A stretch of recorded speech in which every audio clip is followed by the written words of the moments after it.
You are listening to Mining Stock Education, where you'll learn from the top leaders in the natural resource sector and uncover quality mining investment opportunities. COVID-19 is not an underestimation. It's not an overstatement to say that it changes the way the economies are going to be managed, developed, and the way people are going to live their lives for the foreseeable future. Welcome back to Mining Stock Education. I am your host, Bill Powers. Thank you for tuning in. Well, what are your thoughts on base metals? Let me know by emailing me at bill@MiningStockEducation.com. What information do you want about base metal investing or any questions about base metal content that I featured on this show? I'd be interested in your thoughts. Again, the email address is bill@MiningStockEducation.com. On today's show, we're going to be hearing from a base metals expert, Mr. Paul Robinson of the CRU Group. I've listened to Paul at previous PDAC conferences. I follow him on Twitter and appreciate his posts there. He has one of the best Twitter handles for what he does. You can find him at Base Metals. Yes, it's that simple, at Base Metals on Twitter. Paul has over 25 years experience in commodities industries, working across the metals, mining, and powers sectors. And again, you can find him on Twitter at basemetals.com. Paul, welcome to Mining Stock Education. I appreciate you coming on the show. How about we start off with a little more of your professional background so listeners can get a feel for you, and also please share about the CRU Group and what that does so listeners can get informed about that as well. Thank you, Bill. And first of all, just thank you very much for inviting me to share my thoughts with with your followers, your customers at MiningStockEducation.com. It's a pleasure to speak to you today, and it certainly is unusual times, difficult times for everyone in the industry. So my personal regards goes out to everybody who's dealing with the circumstances we have to be in. My background, as you referred to, Bill, I've spent 25 years in the commodity sector. That's mainly been in metals mining and the power sector. The first half of my career in the front office, actually as a structured deal negotiator. And then I moved to the dark side, the analytical side, 15 years ago when I joined CRU. At CRU, I have responsibility for our cross-commodity analysis, and I also work as part of the executive with our strategic partners at Fitch Ratings, one of the credit ratings agencies. CRU itself, for those who don't know us, we are about 300 people strong. We are a research house that focuses on the metals, mining, and fertilizer industry. We don't take any positions, so our views aren't colored by any positions we might be taking in the markets, as we don't take any. And we really cover everything from the price of steel tomorrow. And if you went to the CME and looked at their hot rolled coil steel contract, you would see that that is actually settled against CRU price assessments made out of our office in Pittsburgh. Everything out to what does the world look like in 30 years' time, and what might that mean for electric vehicles, cobalt, nickel, etc., and everything in between. I personally, the last thing I'll say about CRU, I've worked there for 15 years. I've worked there for 15 years for two main reasons, really. The first being the unprecedented access we have to the global industry just because of that independent nature of our business. And the second is the great people, 300 people, and spread across the world. And I'm very fortunate to work in a profession and work in a company where I can pick up the phone to a colleague in China in the morning and finish my day with a colleague in Pittsburgh or Santiago. So I'm all in, I guess, as you would say. And your group has a good feel for what's going on in the industry. So I'm curious to understand from your perspective, how does this COVID-19 crisis change your outlook for the second half of this year and also next year for commodities such as copper, zinc, and nickel? COVID-19 is not an underestimation. It's not an overstatement to say that it changes the way the economies are going to be managed, developed, and the way people are going to live their lives for the foreseeable future. Now, having said that, nobody knows how permanent this is, and nor how this will impact the metals and mining sector over the medium term. So we need to look at history, we need to listen to our people on the ground, and we need to develop scenarios to explore different outcomes. Now, our central scenario, we are assuming that there will be a sharp economic rebound in 2021, though not strong enough to recover the lost output of 2020, and then we will resume some sort of steady growth, and that's probably within consensus. We expect to see good initial rebound in industrial production, particularly in construction activity, because of course projects are part completed and there will be contractual commitments to deliver to deadlines. So we could see a real acceleration in construction activity on a global basis, but a slower rebound in the automotive sector. What does that mean for copper, for zinc, for nickel, as you asked? Well, this scenario creates short-term surpluses in 2020 across most commodities. And frankly, that's down to the demand contraction outstripping any supply disruption that your listeners may also be aware of. But the positive in this scenario is that markets start to tighten again in 2021. So as a consequence, we've downgraded demand forecasts, we've downgraded price forecasts across 2020, but fingers crossed, we have some of that bounce back in 2021. And that really depends on the health of each individual commodity as we went into this COVID crisis. The last point I'd make before I hand back is, in reality, I personally think it's going to be another 3 to 6 months before we really see how consumer spending is affected by this crisis or not, where that consumer spending takes place, and therefore how business confidence is impacted. That consumer spending and business confidence, that will determine the actions that miners may have to take and the future path of commodity prices out, 2021 and beyond. As an analyst, you have to take in empirical data, but you also make some assumptions as you forecast. And as you're taking in all this information, and literally across the world, this is a new situation for us, an unprecedented situation for us to be in. Is this one of the hardest times to actually forecast accurately, do you think, as an analyst? It is one of the hardest times to work with customers who expect a spot forecast. So maybe answer it a different way. Those who are out there either professing to know or requesting a definitive answer, it's just a dart in the dartboard. So really at this time, you've got to rely on a couple of things. You've got to rely on that scenario planning to say, what are the multiple different worlds that could occur? And alongside that, you've got to work on what are the metrics, what are the signals the market are going to send me that will tell me which of those paths we're going down. And so there's a little bit of talking to clients about how to deal with the uncertainty. There's a little bit of work building those scenarios. There's a lot more work saying, how do I work out which path we're going down, and what are those signals I'm looking for in the market? I live in Southeast Michigan, outside of Metro Detroit, and a couple of years ago, I attended a CRU presentation that was done primarily for people that are in the automotive industry, and it focused on the commodity of aluminum. So I'm curious to get your thoughts. How do you think that aluminum demand will be impacted? Because as I look around here, I don't see any of these dealers around me selling cars right now. Yeah, so it's a really, really good question. I talked earlier about the recovery in 2020, 2021, and I talked about construction and pointed out the fact that those projects are committed, at least those first phase, and so we will almost guarantee to see a rebound. Automotive is very different. It comes down to now the confidence of the consumer to go out and buy new automotives rather than maybe hold on to their older cars for a little longer, or just save that money. So within the aluminum sector, we see that we believe that the transport market as a whole accounts for something like 23% of global aluminum demand. So this is a significant hit to both the to the automotive market and the aluminum market as a whole. If we go back to the COVID-19 crisis, if we go back to the GFC crisis, consumption rates were closer to 5%.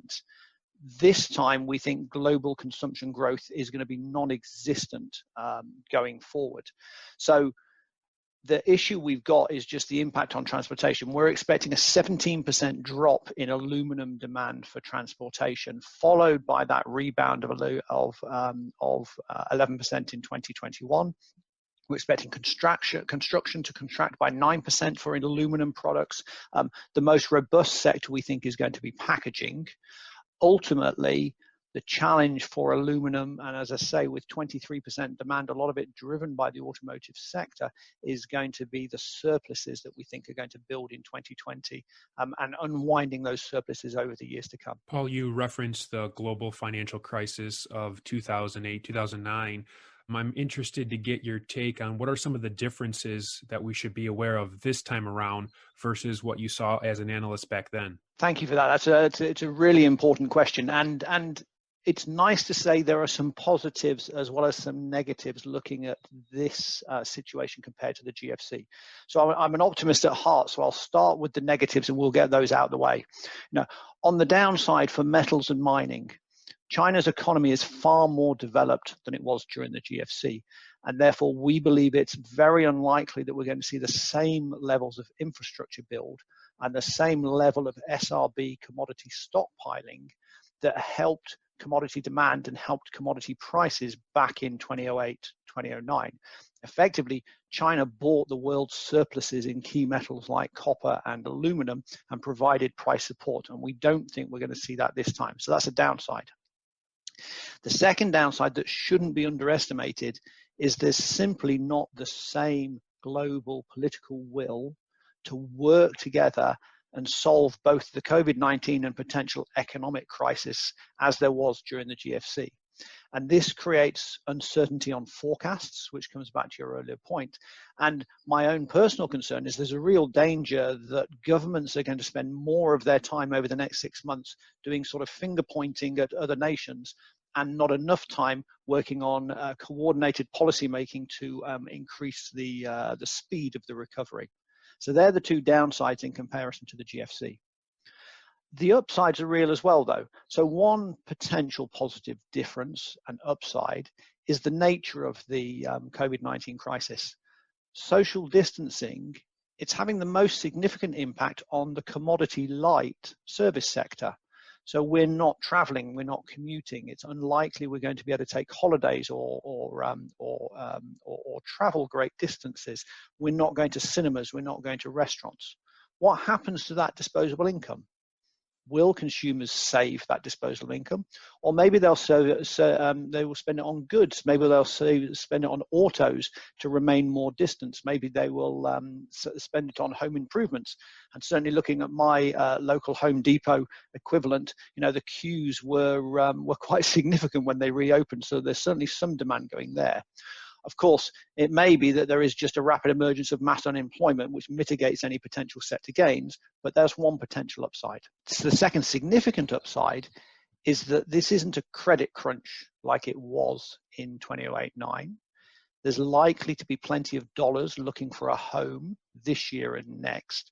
And I think if the sector as a whole can prove that it can protect margins, and it can do that by managing supplies, it can do that by managing its margins, actually this could be an outperformed sector on both an absolute and a relative basis. And I'd ask you the question, given the choice right now, if the miners can prove they can protect margins and they've got the determination to protect margins, would you currently invest in metals and mining, or would you prefer to be in commercial property or retail or aviation or the auto sector? So there's a real opportunity to become a sink for some of those extra dollars, but the industry has to probably do a little bit more to prove its value. And I definitely would invest in the miners, but of course that's my bias as a host of a show like this. Yes, of course. The CRU Group, it's global, so you have a global perspective, not just a European or North American perspective. So what are you hearing from your team on the ground in China? Anything more you can share with us here? Yes, I can. So I speak to the team regularly. I was actually on a call with a couple of them very early this morning, your time.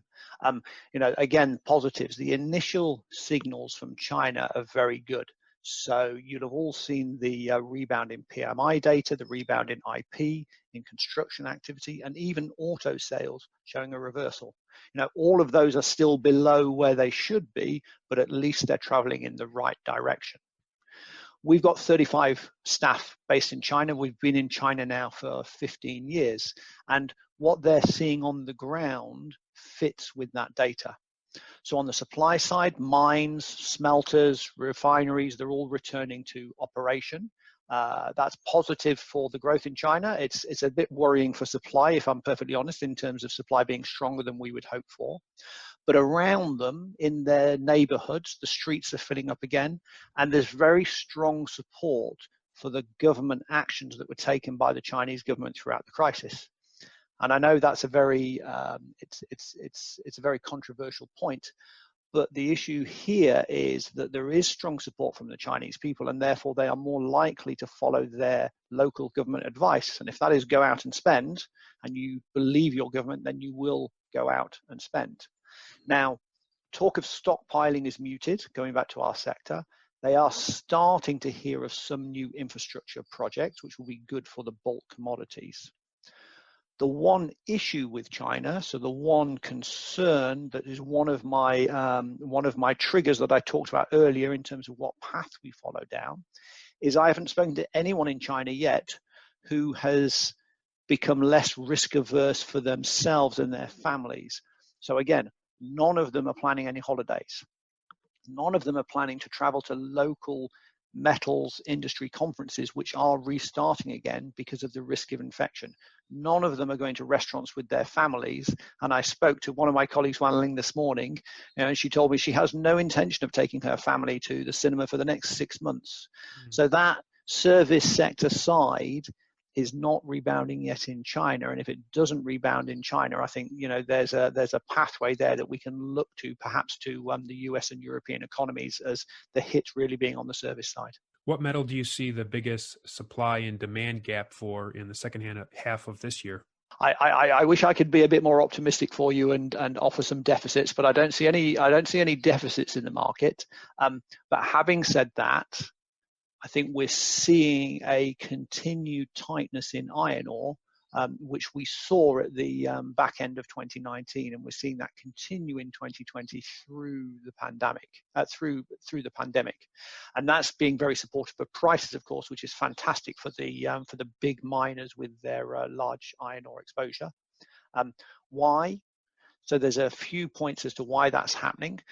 First is that about 20% of China's iron ore consumption is met with domestic supply, and they have had domestic supply disruptions, albeit that they're now starting to recover, but they've had to draw down on stocks. We've got continued seaborne supply disruptions, some from the weather, and some of it by Vale and other Brazilian assets that have been impacted from the terrible disaster that hit the Vale dam disaster back in the beginning of last year. So supply disruptions, both from the COVID and ongoing supply disruptions, have tightened that market. Steel demand actually is relatively strong in China, and that is driving the international traded iron ore, particularly from Australia, back into the market. And we have come into this market with low iron ore inventories, and therefore the base that the industry is starting from allows us, or certainly leads us to predict, that we're going to have a balanced market and strongly supported iron ore prices throughout 2020. Paul, I get emails and questions from the listeners of this podcast, and as commodity and mining investors, we're always looking to catch a commodity at the bottom of the cycle and, of course, make a profit on the way up. And one of the questions that I've gotten is regarding the commodity tin. Are you bullish on tin right now, or what can you share with the outlook for tin? I'm pretty neutral on tin at the moment, I have to say. So we've seen some supply disruption from Indonesia, which I think helps the market balance. But I think it's also one of those industries that is, the electronics and the downstream sector is particularly hit by supply chain disruptions. So I'm nervous about calling for it to be bullish in 2021. In 2020, but I think it really does come down to the demand picture and that link to how consumers spend money going forward. So I'm afraid not for tin, not for me today. If you had to choose only one metal or commodity that you think would be most negatively affected by this current crisis, what would it be? Oh, the negative one, I'm afraid, is aluminum, which we started to talk about earlier. So there is the demand story on aluminum. The other challenge with aluminum is the supply side. So Supply in China remains profitable at the moment, so we see less than 1% of smelters being cash negative in China as it stands today. And there are various local schemes to help support those industries in China as it stands today. Actually, even across the rest of the world, less than 20% of smelters are unprofitable.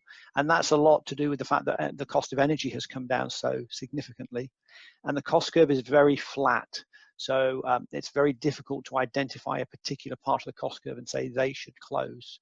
So unfortunately, we believe that this is an industry that once again will have to massively oversupply and massively overstock until it takes the necessary action to close enough smelters.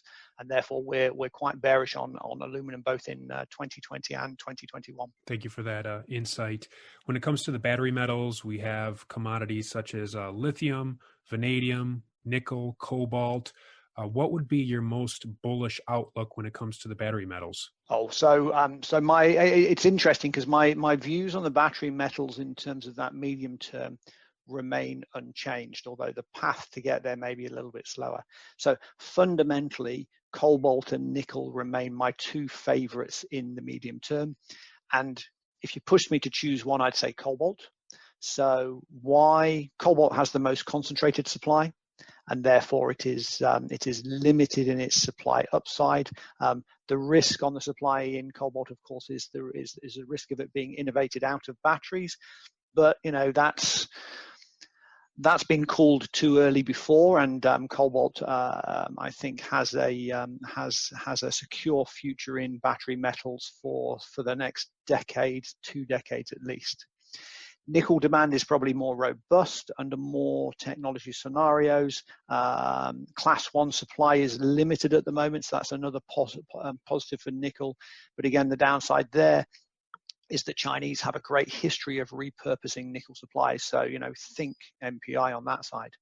Lithium is my least favorite.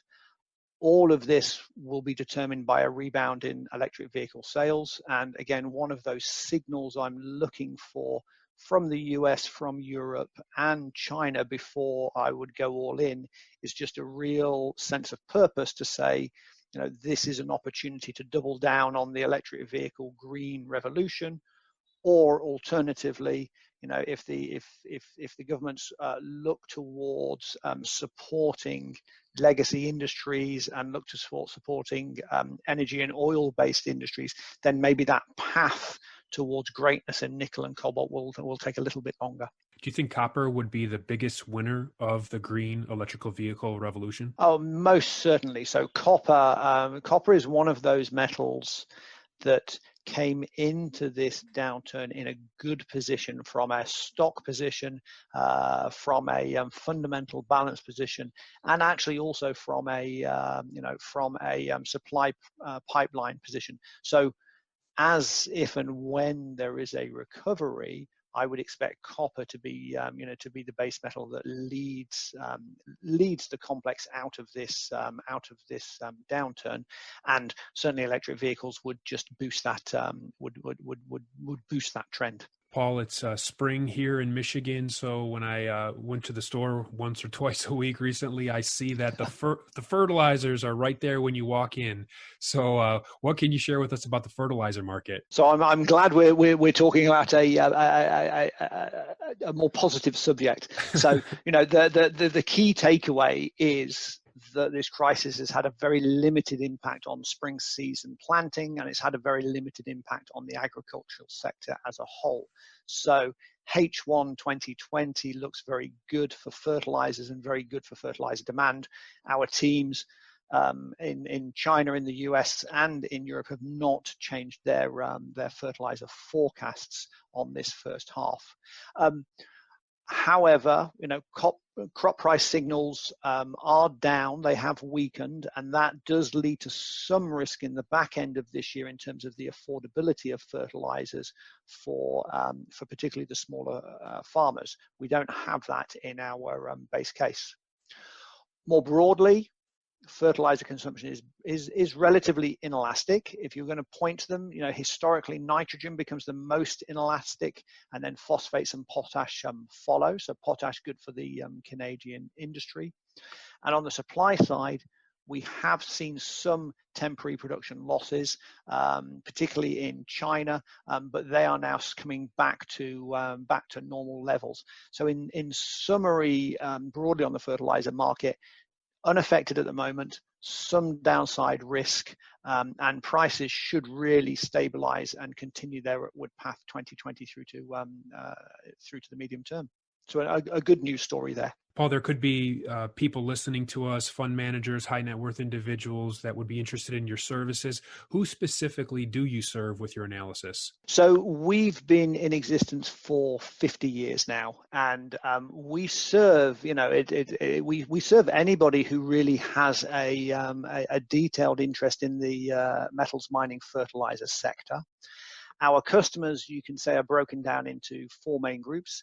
So we have mining companies, everything from junior miners to those big corporates that we all know from across the world, every nation, every country. Our second group are the consumers, so the major consumers of commodities, and again, also those vitally important small mom and pop operations that that consume that steel, that consume that aluminum, and turn them into the everyday goods and services that you and I consume. Our third grouping is the financial sector, so whether that's hedge funds or banks or anybody with that commodity exposure. And then the fourth group are the governments and other stakeholders that are looking to ensure that they're getting the right proportion of the value chain for their exposure to commodities. And we have people all over the world. So we have offices in South and North America, in Europe, in China, Singapore, Australia, India, and I would be delighted to put anybody in touch with our local expertise and let them show the quality of the CRU services themselves. And if a listener wants to get in touch with you, what would be the best way to do that? So they can either message me on Twitter. You were very kind to post that out earlier, at Base Metals, or they can email me directly, paul.robinson@crugroup.com. I would love to hear further questions. I would love to deal with queries. I always say that please don't don't worry about sending me questions. Send me anything you like. Don't be offended if I then turn around and say, sorry, I'm not going to answer that for you. But please, ask those questions and test my limits of what I'm willing to talk about and give away for free. You've been listening to Paul Robinson, expert base metal and analyst with CRU Group. Again, give him a follow at Base Metals on Twitter. Paul, thanks for coming on the show today and sharing your insights. Much appreciated. And it's been an absolute pleasure to be invited by you, Bill. And I'm a follower of MiningStockEducation.com, and the range of speakers you bring on is fantastic, and I think in these times, listening to people like yourselves and getting that breadth of perspectives is important to anyone. So thank you for the opportunity you gave me today.